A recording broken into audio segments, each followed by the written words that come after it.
Good morning students, मैं विश्वजीत रंजन आप सबों का बीसू सर पॉलिटेक्निक एकेडमी के वीडियो लेक्चर्स में स्वागत करता हूं। हम लोग का जो आज का टॉपिक ऑफ डिस्कशन है ये एसबीटी के फर्स्ट सेमेस्टर के विद्यार्थियों के लिए है। जो टॉपिक आज हम लोग अपने वीडियो लेक्चर में डिस्कस करेंगे उसका नाम है सरफेस टेंशन। ये जो टॉपिक है तुम लोग को बेसिक फिजिक्स के सब्जेक्ट में जनरल प्रॉपर्टीज ऑफ मैटर के चैप्टर में पढ़ना है। तो चलो देखो सरफेस टेंशन क्या होता है। तो सरफेस टेंशन का यदि डिफिनेशन का तुम लोग बात करोगे तो सरफेस टेंशन का डिफिनेशन ये कहता है कि ये लिक्विड का एक ऐसा प्रॉपर्टी है जिसके वजह से कोई भी लिक्विड अपने सरफेस पर अपने सरफेस एरिया को मिनिमाइज करने का प्रयास करता है। अब इस डिफिनेशन को एक एग्जांपल से तुमको समझाते हैं। मान लो एक बाल्टी है जिसमें पानी है, उस पानी में थोड़ा सा शैम्पू डिजॉल्व कर लो और जब उस बाल्टी के पानी में तुम शैम्पू डिजॉल्व कर लोगे तो क्या करो, एक ऐसा फ्रेम ले लो जिसमें एक मूवेबल वायर रखो। ये वायर मूव कर सकता है आगे पीछे, ठीक है। जिसपे तुम लोग क्या करो, एक मूवेबल वायर अटैच कर दो इस फ्रेम पर। अब इस फ्रेम को उठाओ और उस बाल्टी में डिप करो जिसमें जो पानी है उसके अंदर में कुछ शैम्पू डिजॉल्व है। उसके बाद जैसे ही डिप करने के बाद बाल्टी से तुम फ्रेम को निकालते हो तो तुम देखोगे यहाँ पर बाल्टी के अंदर में जो लिक्विड था ना, जिसमें शैम्पू डिजॉल्व था, उसका एक लेयर बन जाएगा जिसको कहते हैं सोप फिल्म, ठीक है। ये तो एग्जाम्पल तुम लोग घर पर भी कर सकता है। तो ये जो सोप फिल्म बना है ना इस फ्रेम पर, अब with in a fraction of second तुम देखोगे कि ये जो वायर यहां पर था ये वायर मूव करके यहां से यहां पहुंच गया। मतलब लिक्विड का सरफेस जो पहले इतना था, वायर के मूव करने के वजह से वो सरफेस इतना हो गया। तो क्या हो रहा है, यहां कोई जादू तो नहीं ना हो रहा होगा कि जिससे ये वायर यहां से यहां पहुंच रहा होगा। तो तुम कहोगे ये वायर यहां से यहां क्यों पहुंचा? ये वायर यहां से यहां इसीलिए पहुंचा क्योंकि ये जो लिक्विड इस फ्रेम पर था, वायर और फ्रेम के बीच में जो लिक्विड था वो क्या प्रयास किया। तो लिक्विड का सरफेस एरिया पहले इतना था, लिक्विड क्या किया, कॉन्ट्रैक्ट किया और अपने सरफेस एरिया को या इतना से घटा के इतना कर लिया। और चूंकि लिक्विड का सरफेस एरिया जब मिनिमाइज हो गया, उसी कारणवश ये वायर यहां से यहां मूव कर गया। क्योंकि लिक्विड का अगर सरफेस एरिया मिनिमाइज नहीं करता तो यह वायर मूव नहीं करता। ये एक्सपेरिमेंट तुम घर पर भी करके देख सकता है। तो ये एक्सपेरिमेंट तुमको क्या बता रहा है? ये एक्सपेरिमेंट तुमको यही बात तो कह रहा है कि लिक्विड अपने सरफेस पर अपने सरफेस एरिया को मिनिमाइज करने का प्रयास कर रहा है। तो यही जो प्रॉपर्टी है लिक्विड का, इसी को तो तुम लोग क्या कहता है, सरफेस टेंशन कहता है। आई होप आपको सरफेस टेंशन का डिफिनेशन क्लियर हो गया होगा। अगर तुम लोग को क्लियर हो गया है तो इस डिफिनेशन को एक बार पढ़ लो, फिर इसके बाद हम लोग देखेंगे कि भाई लिक्विड ऐसा काहे कर रहा है, लिक्विड में ये प्रॉपर्टी क्यों है जिसके वजह से लिक्विड अपने सरफेस एरिया को मिनिमाइज करने का प्रयास करता है। उसके लिए हम लोग आगे चर्चा करेंगे। तो एक बार इसको पढ़ो। It is the property of liquid due to which the liquid at its surface tends to minimize the surface area. From above figure, the wire attached with the frame moves behind. जो wire frame से attach है ये पीछे move करता है। This indicates the liquid at its surface. इसका मतलब है कि ये जो लिक्विड है ना सरफेस पर tends to contract, ये थोड़ा सा सिकुड़ता है in order to minimize the surface area, ताकि वो अपने सरफेस एरिया को क्या कर सके, मिनिमाइज कर सके। आई होप सरफेस टेंशन क्या है थोड़ा बहुत तुम लोग को क्लियर हो गया होगा। अब ये ऐसा काहे कर रहा है, लिक्विड के अंदर में ये प्रॉपर्टी क्यों है, कैसे है, इसको समझने के लिए छोटा सा फिगर तुमको समझना पड़ेगा। ये तुम लोग के किताब में दिया होगा, उसी को समझाएंगे अभी हम। लेकिन इस फिगर को समझने के लिए दो ठो बात तुम लोग समझो। पहला बात, मान लो ये कोई पहाड़ है और यहाँ पर तुम खड़े हो। अगर तुमको इस स्थान से इस स्थान पर पहुंचना है तो तुमको ग्रेविटी के अगेंस्ट में काम करके यहाँ जाना पड़ेगा। ऐसा नहीं कि तुम चल के यहाँ डायरेक्ट पहुंच जाओगे, तुमको कुछ वर्क करना पड़ेगा। क्यों? क्योंकि ग्रेविटी क्या कर रहा है, तुमको रोक रहा है। तुम ऊपर चढ़ोगे, ग्रेविटी तुमको नीचे की तरफ रोक रहा है। तो दूसरा चीज तुमको ये ध्यान में रखना है कि जब कभी भी, पहला बात क्या ध्यान में रखना है कि अगर तुमको एक जगह से दूसरे जगह जाना है और एक जगह से दूसरे जगह जाने के क्रम में अगर कोई तुमको अपोज कर रहा है, कोई तुम्हारे मूवमेंट को अपोज कर रहा है, तो तुमको उस अपोजिशन के अगेंस्ट में काम करके ऊपर जाना पड़ेगा। दूसरा बात याद ये रखना, जब तुम किसी अपोजिशन के अगेंस्ट में काम करके यहां पर पहुंचते हो तो इस स्थान पर पहुंचने के बाद तुम्हारे अंदर में एक एनर्जी डेवलप कर जाता है जिसको तुम लोग कहते हो पोटेंशियल एनर्जी, P बराबर mgh। तो ये दो बात से तुम समझ गए कि अगर तुम या हम कोई भी एक जगह से दूसरे जगह मूव कर रहे हैं और उस मूवमेंट के अगेंस्ट में रेजिस्टेंस है तो हमको कुछ वर्क करके जाना पड़ेगा। और दूसरी बात, जब हम एक जगह से दूसरे जगह पर पहुंचते हैं कुछ वर्क करके, तो हमारे अंदर में एक ठो पोटेंशियल एनर्जी स्टोर कर जाता है। और एक ठो बात याद रखना, एक लिक्विड का मॉलिक्यूल, अगर एक लिक्विड में दो मॉलिक्यूल्स को तुम कंसीडर करो तो एक मॉलिक्यूल दूसरे मॉलिक्यूल को हमेशा अपनी तरफ खींचता है। तो सेम लिक्विड में अगर दो मॉलिक्यूल के बीच में कोई अट्रैक्टिव फोर्स है तो इसको हम लोग कहते हैं कोहेशन फोर्स। तो ये दो चीज तुम लोग, तीन चीज याद रखो, एक ठो वर्क वाला, पोटेंशियल एनर्जी स्टोर होने वाला, और कोहेशन फोर्स वाला। कोहेशन और एडेशन हम लोग आगे भी चर्चा करेंगे। याद रखना, सेम लिक्विड के मॉलिक्यूल्स के बीच में अट्रैक्टिव फोर्स को तुम लोग क्या कहता है, कोहेशन फोर्स कहता है। तो ये तीन बात अगर तुम अपने मन में रखो तब इस फिगर को हम लोग समझते हैं। देखो, ये जो मॉलिक्यूल है नीचे, लिक्विड के सरफेस के नीचे, इसके इधर भी मॉलिक्यूल होगा, यहां भी होगा, यहां भी होगा, यहां भी होगा, यहां भी होगा, यहां भी होगा, यहां भी होगा, यहां भी होगा। तो ये भी मॉलिक्यूल इसको कोहेशन फोर्स लगा के खींचेगा, ये मॉलिक्यूल भी इसको कोहेशन फोर्स लगा के खींचेगा, ये मॉलिक्यूल भी इसको कोहेशन फोर्स लगा के खींचेगा, ये मॉलिक्यूल भी इसको कोहेशन फोर्स लगा के खींचेगा, ये मॉलिक्यूल इसको कोहेशन फोर्स लगा के खींचेगा, ये इसको कोहेशन फोर्स लगा के खींचेगा, और ये मॉलिक्यूल भी इसको कोहेशन फोर्स से खींचेगा। तो बताओ, चूंकि इस मॉलिक्यूल पर चारों दिशाओं से बराबर कोहेशन फोर्स लग रहा है तो इस मॉलिक्यूल पर नेट फोर्स क्या होगा? इस मॉलिक्यूल पर नेट फोर्स 0 हो जाएगा, जिसके वजह से तुम कहोगे कि ये मॉलिक्यूल जो है इक्विलिब्रियम में है। तो जो भी लिक्विड का मॉलिक्यूल इक्विलिब्रियम में होता है उसको तुम लोग कहता है बल्क मॉलिक्यूल। क्या कहता है? Bulk molecule.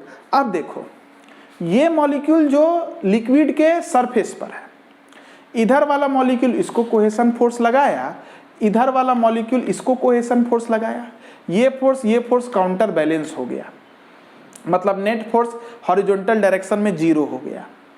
ये मॉलिक्यूल पर ये मॉलिक्यूल इधर कोहेशन फोर्स लगाया, लेकिन इधर कोई मॉलिक्यूल नहीं है।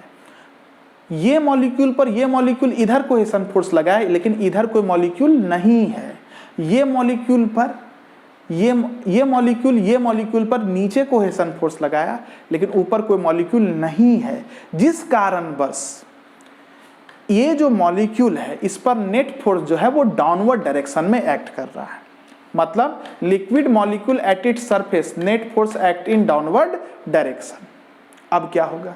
क्योंकि इस मॉलिक्यूल पर नेट फोर्स डाउनवर्ड डायरेक्शन में लग रहा है तो ये मॉलिक्यूल सरफेस को छोड़ के नीचे जाएगा, जिसकी वजह से इस सरफेस पर बन जाएगा वैकेंसी।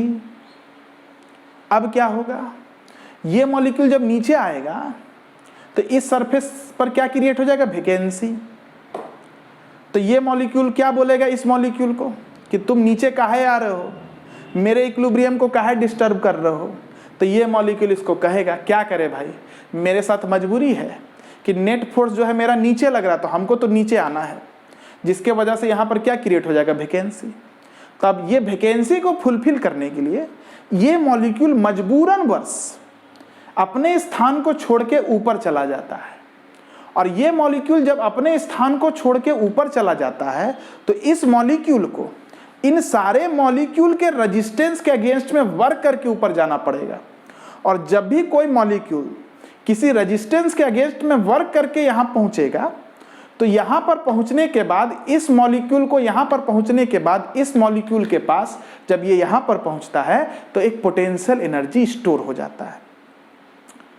आप देखिएगा अगर माइक्रोस्कोपिक लेवल पर तो लगातार सरफेस का मॉलिक्यूल नीचे आता है, नीचे का मॉलिक्यूल ऊपर चढ़ता है। इस फेनोमिना को हम लोग कहते हैं माइक्रोस्कोपिक कंटिन्यूअस टर्बुलेंसी। लगातार होता है, उथल पुथल होते रहता है और माइक्रोस्कोपिक लेवल पर देख सकते हैं, नेकेड आई से नहीं दिखेगा। खैर वो बात की बात है। मतलब हम ये जान रहे हैं कि लिक्विड के सरफेस पर जितना मॉलिक्यूल्स पहुंच रहा है उन सारे मॉलिक्यूल्स के पास एक एनर्जी स्टोर्ड हो जाता है जिसको हम लोग कहते हैं स्टोर्ड पोटेंशियल एनर्जी। अब देखो, कोई भी सिस्टम अगर है उसमें अगर एनर्जी ज़्यादा है तो वो सिस्टम अनस्टेबल हो जाता है। और तुम्हारे अंदर में एनर्जी रहेगा ना तो तुम भी अकबकाओगे, इधर उधर कुछ कुछ छटपटाने, कुछ काम करने लगोगे, स्थिर नहीं रह सकते।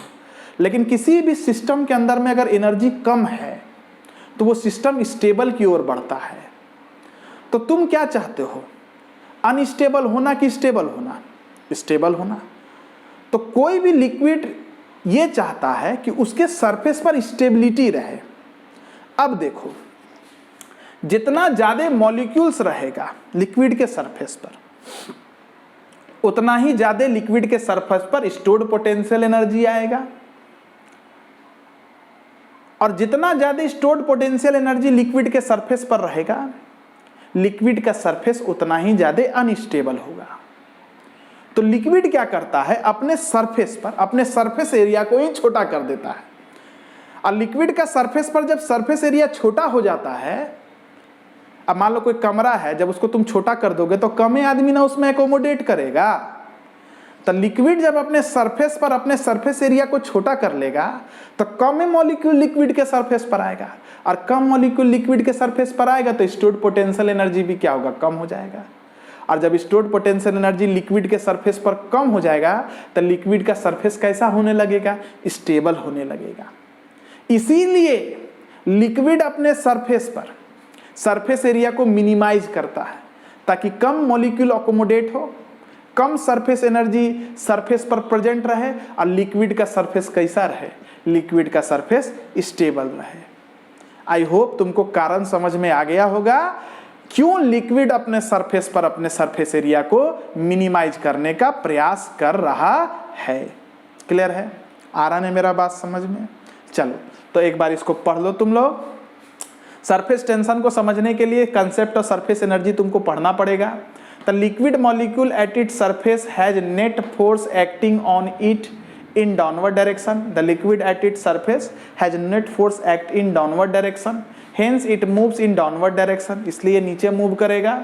This movement creates vacancy at surface, जिसके वजह से सरफेस पर वैकेंसी खाली जगह डेवलप कर जाएगा। Now the bulk molecule at bottom, ये जो molecule at bottom है moves upward, ये upward move करेगा to fill the space, ताकि स्पेस ये खाली जगह को भर सके।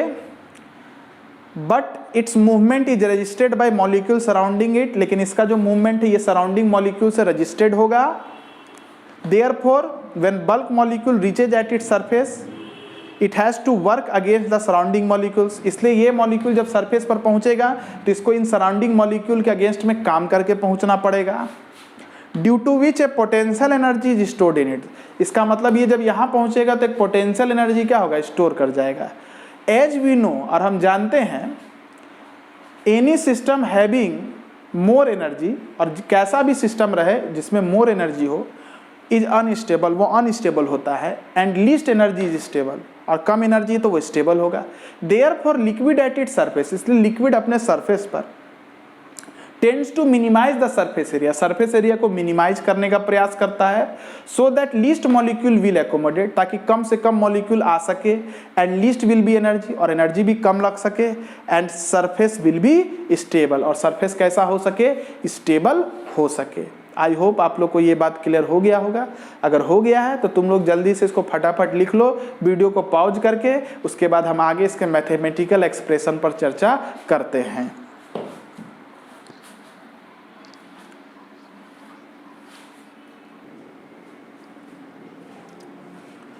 अब देखो, इसके मैथमेटिकल एक्सप्रेशन की जब बात की जाएगी, मैथमेटिकल एक्सप्रेशन, मान लो सपोज करो ये कोई रॉड है जिसका लेंथ है L। जब लिक्विड के सरफेस पर तुम इस रॉड को रखते हो तो इधर वाला लिक्विड अपने सरफेस एरिया को मिनिमाइज कर रहा है और इधर वाला लिक्विड अपने सरफेस एरिया को मिनिमाइज कर रहा है, जिसके वजह से क्या होगा, जैसे ही ये रॉड इस लिक्विड के सरफेस पर आएगा, ये जो पूरा सरफेस है ना, सरफेस एरिया को मिनिमाइज करने के चक्कर में एक स्ट्रेच्ड इलास्टिक मेम्ब्रेन क्रिएट कर लेता है। और तुमको ऐसा देखने को मिलेगा कि ये लिक्विड जब इधर अपने सरफेस एरिया को मिनिमाइज कर रहा है और ये लिक्विड जब इधर अपने सरफेस एरिया को मिनिमाइज कर रहा है, तो जब ये लिक्विड इधर जा रहा होगा तो इस रॉड के ऊपर में एक फोर्स लग रहा होगा F, और इस रॉड के ऊपर में भी इधर फोर्स लग रहा होगा F। ये फोर्स चूंकि इस रॉड से अवे लग रहा है इसलिए इसको टेंसाइल फोर्स भी हम लोग कहते हैं। मतलब सरफेस टेंशन के वजह से सरफेस एरिया जो मिनिमाइज हो रहा है उसके वजह से सरफेस पर अगर कोई रॉड आ रहा है या कोई भी ऑब्जेक्ट आ रहा है तो उस पर एक टेंसाइल फोर्स क्रिएट होता है। अब कहा जाता है ऐसा कि सरफेस टेंशन अगर इस सरफेस का, ये जो सरफेस है लिक्विड का, इस पे सरफेस टेंशन अगर सिग्मा है तो ये जो सिग्मा होता है ये होता है फोर्स पर यूनिट लेंथ के बराबर। क्लियर हो गया? ये इसका मैथमेटिकल एक्सप्रेशन है। आई होप इतना बात तुम लोग को समझ में आ गया होगा। आगे जो सिविल का बच्चा हो इस सब के बारे में आगे तुम लोग पढ़ोगे हाइड्रोलिक्स में, 4th सेमेस्टर में आएगा हाइड्रोलिक्स, तो वहाँ पर इसको हम लोग और डिटेल में चर्चा करेंगे। अभी बेसिक फिजिक्स के पॉइंट ऑफ व्यू से इतना पॉइंट काफ़ी सफिशिएंट है तुम्हारे एग्जाम के लिए। चलो, हमको लगता है तुम लोग को बात समझ में आया होगा सरफेस टेंशन क्या है। अगले क्लास में हम लोग कोहेशन फोर्स, एडहेशन फोर्स के बारे में देखेंगे और कैपिलरिटी के बारे में देखेंगे। तुम लोग तब तक एक काम करना, इसका नोट्स वगैरह सब बना लेना। एग्ज़ाम तो नहीं होने का उम्मीद ज़्यादा है क्योंकि MHRD सबको प्रमोट कर दिया है, लेकिन कुछ कुछ टॉपिक जो तुम लोग को आगे यूज होने वाला है वो हम पढ़ा देंगे ताकि आगे तुम लोग को समस्या नहीं हो। और हम लोग नेक्स्ट सेमेस्टर अपना SBT का जब नोटिफिकेशन आएगा तब स्टार्ट करेंगे। तब तक अपने दोस्त लोग को भी बोलना कॉलेज में कि पॉलिटेक्निक एकेडमी में इस बार ऑनलाइन क्लास भी होगा। हालांकि ऑनलाइन ऑफलाइन का कभी सब्स्टिट्यूट तो है नहीं, ऑफलाइन क्लास ऑफलाइन होता है, लेकिन क्या कर सकते, समय का मांग ही यही है कि अभी जब तक ऑफलाइन नहीं हो तब तक ऑनलाइन ही हम लोग पढ़ाई को करें। इसलिए पढ़ाई को जारी रखिए, ट्यूनिंग को बरकरार रखिए और ऑनलाइन ही माध्यम से पढ़िए अभी। चलिए, have a very good day.